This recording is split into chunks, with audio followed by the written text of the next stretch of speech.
અરે વાહ, આજે તો પાર્ટી થઈ જશે. 5 ઈંડા. ના દુષ્ટ ભેડિયા, ઈંડાને કંઈ ના કરીશ. ના, હું તો ઘણું બધું કરીશ. આમ કહી વરુએ 5 ઈંડા ઉઠાવી લીધા. અરે આ તમે શું કરો છો જી? તો ચૂપ કર.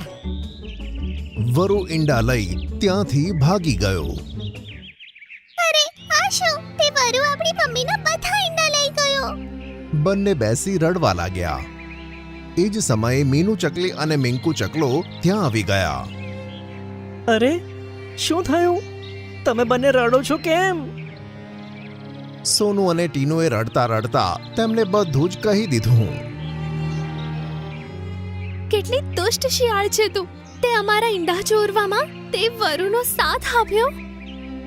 મને માફ કર ચકલી બહેન, મને ખબર નહોતી કે તેનો આવો ઈરાદો છે. મને લાગ્યું કે તે ફક્ત મસ્તી કરી રહ્યો છે.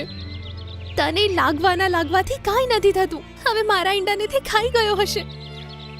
મને માફ કરી દે બહેન. જો શક્ય હોય તો હું તારા ઈંડા બચાવવા માટે તારી જરૂર મદદ કરીશ. આવ તું મારી સાથે.